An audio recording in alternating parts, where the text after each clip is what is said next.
Hello बच्चों, कैसे हैं आप सब। आशा करती हूँ कि आप सब बहुत अच्छे होंगे।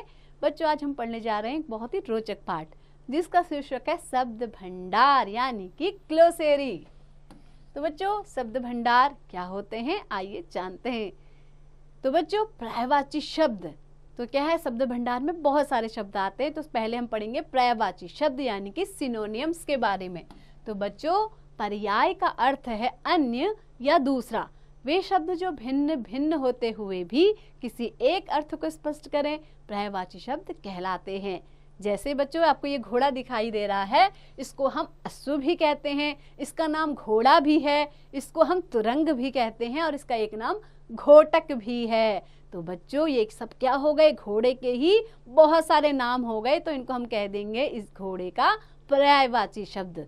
ऐसे ही बच्चों, मोर है, मोर का क्या है, देखिए, मोर का सिखी, मयूर, सारंग। ऐसे ही आंखों के लिए क्या है बच्चों, नेत्र, नयन, चक्षु और लोचन आदि शब्द उपयोग में लाए जाते हैं। तो बच्चों, प्रत्येक चित्र के नीचे दिए गए चारों शब्दों के अर्थ एक समान हैं। तो बच्चों, जिन शब्दों का अर्थ एक समान होता है उन्हें पर्यायवाची या समानार्थी शब्द कहते हैं। तो बच्चों, इसका एक नाम और है समानार्थी शब्द। तो बच्चों, ये परिभाषा आपको याद भी कर लेनी है। नीचे कुछ पर्यायवाची शब्द दिए जा रहे हैं, इनका अध्ययन कीजिए। आपको इनको बार बार पढ़ के याद भी कर लेना है, इससे आपकी भाषा और सुंदर हो जाएगी।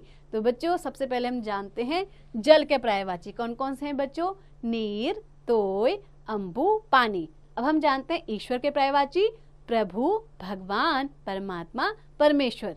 पवन के पर्यायवाची शब्द वायु, अनिल, समीर, हवा। कौवा का पर्यायवाची काक, काग, वायस, ड्रोन। खून के पर्यायवाची शब्द रुधिर, रक्त, लहू, प्राणद। गणेश के पर्यायवाची क्या क्या होंगे बच्चों, गजानन, गणपति, विनायक, लंबोदर। घर के पर्यायवाची शब्द गृह, सदन, आवास, भवन। चांद के पर्यायवाची शब्द बच्चों इंदु, शशि, सोम, चंद्रमा। ऐसे ही कपड़े के पर्यायवाची शब्द क्या हो सकते हैं बच्चों, वस्त्र है, चीर, वसन, अंबर, पटी, सभी क्या हैं, कपड़े के पर्यायवाची शब्द हैं। अब हम देखते हैं कमल का पर्यायवाची शब्द क्या क्या है बच्चों, नीरज, जलज, पंकज, अरविंद। यानी कि हम कमल को नीरज भी कह सकते हैं, जलज भी, पंकज भी या अरविंद भी कह सकते हैं। ऐसे ही वृक्ष के पर्यायवाची तरु, विटप, द्रुम, पेड़। क्रोध का पर्यायवाची बच्चों कोप, रोष, गुस्सा, आवेश। कोयल के पर्यायवाची पिक, कोकिला, श्यामा, पंचमा। अचरज के पर्यायवाची अचंभा, आश्चर्य, कुतूहल, विस्मय। अतिथि का पर्यायवाची अभ्यागत, मेहमान, पाहुन, आगंतुक। अमृत के पर्यायवाची सुधा, पीयूष, अमीर, सोमरस। अहंकार का पर्यायवाची बच्चों अभिमान, घमंड, गर्व, दर्प। और आग का पर्यायवाची अनल, अग्नि, पावक, हुताशन। बच्चों, आगे देखते हैं कुछ पर्यायवाची शब्द और दिए गए हैं। जैसे पृथ्वी, पृथ्वी के पर्यायवाची क्या क्या हो सकते हैं बच्चों, धरती, धरा, भूमि, भू। कपड़ा का पर्यायवाची वस्त्र, वसन, पट, अंबर। ऐसे ही प्रेम के पर्यायवाची शब्द स्नेह, लगाव, प्यार, दुलार। बादल के पर्यायवाची मेघ, वारिद, घन, जलद।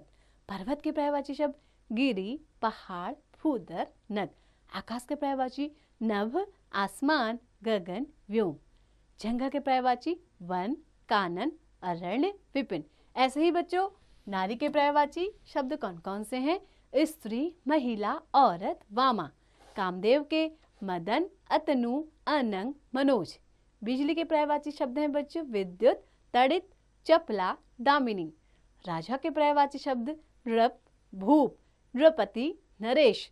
गंगा के पर्यायवाची शब्द भागीरथी, सुरसरी, देवनदी, मंदाकिनी। संसार के जग, जगत, विश्व, दुनिया। तो बच्चों, आपने देखे बहुत सारे शब्दों के पर्यायवाची शब्द, इन्हें बच्चों आपको बार बार पढ़ना है और याद भी करना है। अब हम जानते हैं बच्चों विलोम शब्द यानी कि एंटोनियम्स के बारे में। तो बच्चों, एक दूसरे का विपरीत, विपरीत यानी कि उल्टा अर्थ देने वाले शब्दों को विपरीतार्थक या विलोम शब्द कहते हैं। जैसे बच्चों आपको चित्र में दिखाया गया है, एक जगह दिन हो रहा है, एक जगह रात, तो दिन रात। एक जगह बूढ़ा दिखाया गया, एक जगह जवान, तो बूढ़ा जवान। ऐसे एक जगह मोटा व्यक्ति दिखाया गया और एक जगह पतला, तो इसको क्या कहेंगे, मोटा पतला। तो ये क्या है शब्द, एक दूसरे के उल्टे यानी कि विलोम है बच्चों। तो बच्चों, एक दूसरे का उल्टा अर्थ प्रकट करने वाले शब्दों को विलोम या विपरीतार्थक शब्द कहते हैं। तो बच्चों नीचे कुछ अन्य विलोम शब्द दिए गए हैं, इनका अध्ययन कीजिए। तो बच्चों आइए देखते हैं, 2 चार्ट हमें दिए गए हैं। सबसे पहले चार्ट में चलते हैं। हमें कुछ शब्द दिए गए हैं, उनके विलोम दिए गए हैं। जैसे आदर, आदर का उल्टा क्या हो जाएगा बच्चों, यानी कि विलोम क्या हो जाएगा, निरादर।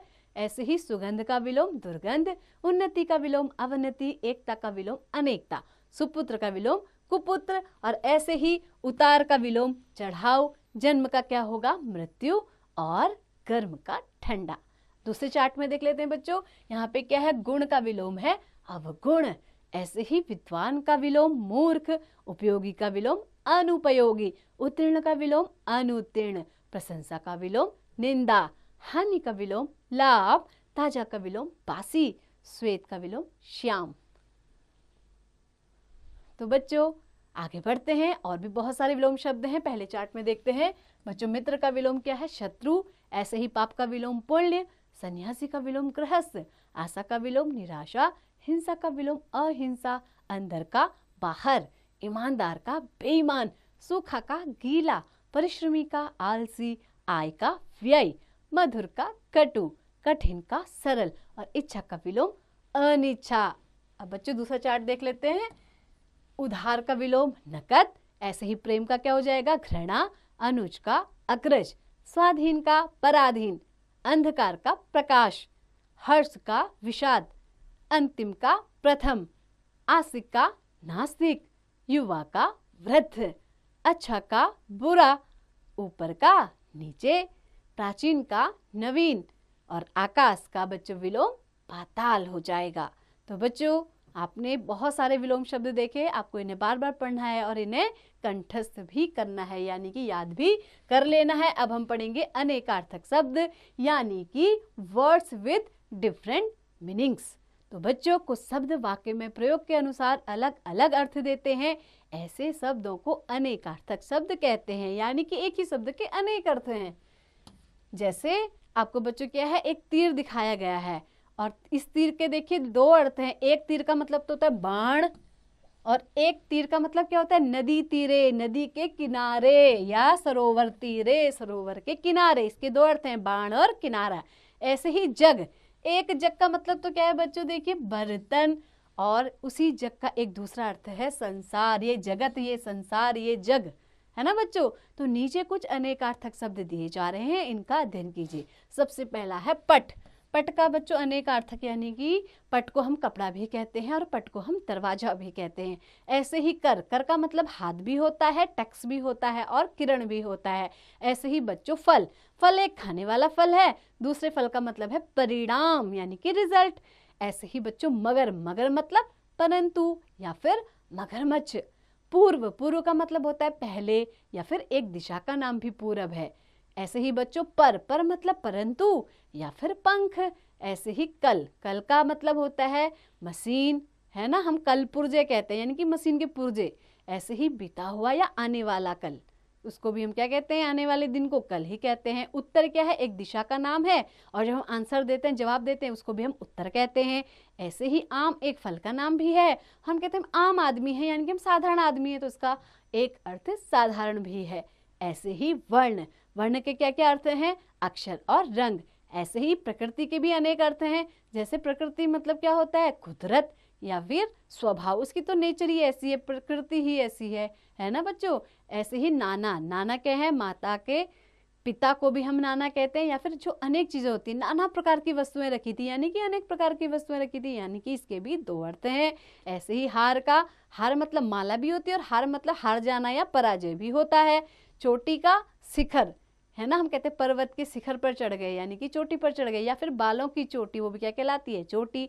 ऐसे ही शाखा, शाखा यानी कि संस्था की शाखा भी हो सकती है, यानी कि जिसको आप ब्रांच कहते हैं, और पेड़ की डाल, उसको हम क्या कहते हैं, ट्री की ब्रांच, यानी कि वो भी क्या होती है, एक प्रकार की शाखा ही होती है। तो बच्चों अब हम जानते हैं शब्द समूह के लिए एक शब्द, यानी कि 1 word for a group of words. तो बच्चों प्रत्येक चित्र के नीचे कुछ शब्द और इसके नीचे फिर एक शब्द रंगीन दिया गया है। देखिए बच्चों 2 चित्र आपको दिए गए हैं, इसमें क्या है, सूरज निकलने का समय, सूरज निकल रहा है ना बच्चों, इसको हम क्या कहेंगे, प्रातः काल। ऐसे ही अंडे से पैदा होने वाला, अंडे से देखो कुछ बाहर निकल रहा है एक बच्चा, उसको क्या कहेंगे, अंडज। तो बच्चों ऊपर दिए रंगीन शब्द का भी वही अर्थ है जो ऊपर लिखे कई शब्दों का है, यानी कि इन शब्दों का वही अर्थ निकला जो एक शब्द का निकला। तो बच्चों लेकिन रंगीन शब्द उसी बात को एक शब्द में बता रहे हैं। अनेक शब्दों के स्थान पर एक शब्द का प्रयोग करने से कथन सुंदर व संक्षिप्त बन जाता है। संक्षिप्त यानी छोटा सा बन जाता है। तो बच्चों अनेक शब्दों के स्थान पर जिस शब्द का प्रयोग किया जाता है उसे शब्द समूह के लिए एक शब्द कहते हैं। ये आपको याद भी कर लेना है। साथ ही बच्चों नीचे कुछ शब्द समूह के लिए एक शब्द दिए जा रहे हैं, इनका अध्ययन कीजिए, यानी कि आपको इसको पढ़ना है और याद भी करना है। जैसे शब्द समूह और इधर दिए गए हैं एक शब्द। तो पहला क्या है? उपकार को याद रखने वाला। जो हमारे उपकार को याद रखता है उसको हम क्या कहते हैं? कृतज्ञ। उपकार को भूल जाने वाला उसको हम कह सकते हैं कृतज्ञ। ये तो बड़ा कृतज्ञ है, सब भूल गया मेरे उपकार को। ऐसे ही बच्चों आवश्यकता से कम खर्च करने वाले को कंजूस, बहुत ऊंचा या आकाश को चूमने वाला गगनचुंबी, चुगली करने वाला चुगलखोर, जल में निवास करने वाले जीव जंतु जलचर, जो किसी का पक्ष न ले तटस्थ, दूर की सोचने वाला दूरदर्शी, जो कठिनाई से प्राप्त हो वो दुर्लभ, प्रतिदिन होने वाला दैनिक, कम बोलने वाला मितभाषी, गोद लिया हुआ दत्तक, किसी अनुचित बात के लिए हट करना उसको क्या कहेंगे? दुराग्रह, जहां जाना कठिन हो दुर्गम, 10 वर्ष का समय दशक।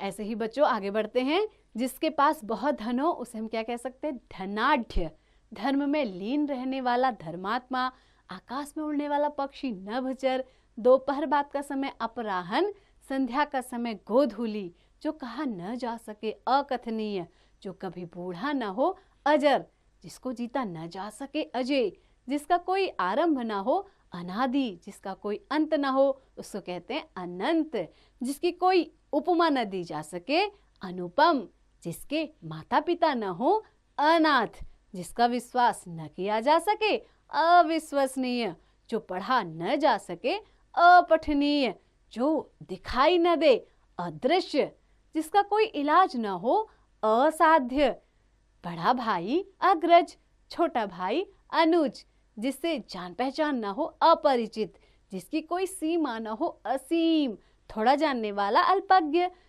किसी नई वस्तु की खोज करने वाला आविष्कारक, ईश्वर में विश्वास करने वाला आस्तिक, दूसरों से जलने वाला ईर्ष्यालु, जिस पर उपकार किया गया हो उपकृत। तो बच्चों यहाँ पर आपने अनेक शब्दों के लिए एक शब्द सीखे। अब हम सीखते हैं श्रुति सम भिन्नार्थक यानी कि होमोनियम्स को। तो बच्चों कुछ शब्द ऐसे होते हैं जो सुनने में एक जैसे प्रतीत होते हैं, परंतु वास्तव में इनकी वर्तनी और अर्थ में पर्याप्त भिन्नता होती है। इन्हें श्रुति सम भिन्नार्थक शब्द कहते हैं। श्रुति सम यानी कि सुनने में समान, लेकिन उनका अर्थ अलग अलग भिन्न होता है। बच्चों नीचे कुछ श्रुति सम भिन्नार्थक शब्द दिए जा रहे हैं, इनका अध्ययन कीजिए। जैसे देखिए चिर, चिर मतलब सर्वदा, और चीर मतलब वस्त्र। देखिए सुनने में तो चिर चीर एक जैसे ही लग रहा है, लेकिन दोनों का अर्थ अलग अलग है, सर्वदा और वस्त्र। ऐसे ही कली मतलब कलयुग, और कली मतलब अधकिला फूल। श्याम मतलब काला, और शाम मतलब संध्या। ये देखिए श्याम शाम एक जैसे सुनने में लगते हैं, लेकिन दोनों के अर्थ अलग अलग हैं। ऐसे ही बच्चों कूल मतलब किनारा, और कुल मतलब वंश। कपाट मतलब दरवाजा, और कपट मतलब धोखा। अनिल मतलब वायु, और अनल मतलब आग। और ऐसे ही बच्चों परिणाम यानी कि नतीजा, परिमाण यानी कि नापतोल। ऐसे ही कृपाण का अर्थ है तलवार, और कृपण का कंजूस। बदन का अर्थ है मुख, और बदन का शरीर। ऐसे ही बच्चों कपाट का अर्थ है दरवाजा, कपट का धोखा, प्रमाण का सबूत, प्रणाम का नमस्कार, दिन का दिवस, दीन का असहाय। आय का अर्थ है आमदनी, और आयु का उम्र। ऐसे ही अनिल का अर्थ है वायु, अनल का आग। ऐसे ही बच्चों दिशा का तरफ, दशा का स्थिति, उपेक्षा का उम्मीद, उपेक्षा का अनादर। ऐसे ही बच्चों शौक का चाव, तो शोक का अर्थ क्या होगा? दुख। तो बच्चों आपने क्या जाना? श्रुति सम भिन्नार्थक शब्दों को जाना। अब हम बच्चों एकार्थक प्रतीत होने वाले शब्द यानी कि words apparently similar in meaning, इसके बारे में जानते हैं। बच्चों, हिंदी में कुछ शब्द ऐसे भी होते हैं जो समानार्थी प्रतीत होते हैं, परंतु वास्तविक रूप से उनका प्रयोग भिन्न अर्थों के लिए होता है। कई बार इनका ज्ञान न होने पर उचित शब्द का प्रयोग नहीं हो पाता। नीचे कुछ ऐसे शब्द दिए जा रहे हैं, इनका अध्ययन कीजिए। देखिए बच्चों, आपको बहुत सारे उदाहरण दिए गए हैं, जैसे लालसा। लालसा का मतलब क्या है? किसी वस्तु को प्राप्त करने की इच्छा।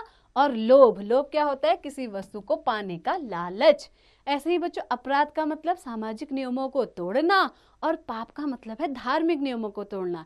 ऐसे ही दुर्गम, जहां पहुंचना कठिन हो, और अगम का अर्थ होगा जहां पहुंचना असंभव हो। बच्चों, ऐसे ही पर्याप्त का अर्थ आवश्यकता के अनुरूप, और अधिक का अर्थ आवश्यकता से ज्यादा। तो बच्चों, ऐसे ही पत्नी को हम क्या कह सकते हैं? एक विवाहिता स्त्री, और एक स्त्री को सामान्य नारी। पीड़ा का मतलब शारीरिक दुख से है, और कष्ट का मतलब मानसिक दुख से है। बच्चों, जननी का मतलब जन्म देने वाली माँ, और माता कोई भी पूज्य स्त्री को हम कह सकते हैं। और साथ ही बच्चों, राजा किसी राज्य का स्वामी कहलाता है, और सम्राट का मतलब है राजाओं का राजा। तो बच्चों, आइए एक बार इस पाठ को दोहरा भी लेते हैं। तो बच्चों, आपने क्या क्या सीखा कि एक ही अर्थ वाले अलग अलग शब्द पर्यायवाची या समानार्थी शब्द कहलाते हैं। पर्यायवाची शब्दों का अर्थ हमेशा एक जैसा नहीं होता। एक दूसरे का उल्टा अर्थ प्रकट करने वाले शब्दों को विलोम या विपरीतार्थक शब्द कहते हैं। अनेक शब्दों के स्थान पर जिस शब्द का प्रयोग किया जाता है उसे शब्द समूह के लिए एक शब्द कहते हैं। बच्चों, सुनने में एक जैसे परंतु अलग अलग अर्थ देने वाले शब्द श्रुति संभिन्नार्थक शब्द कहलाते हैं। और बच्चों, कुछ शब्द समानार्थी प्रतीत होते हैं परंतु उनके अर्थ भिन्न होते हैं। तो बच्चों, आशा करती हूँ कि आपको ये पाठ अच्छे से समझ में आ गया होगा। तो बच्चों, ऐसे ही पढ़ते रहिए, आगे बढ़ते रहिए, और हाँ, इसका निरंतर अभ्यास करते रहिए।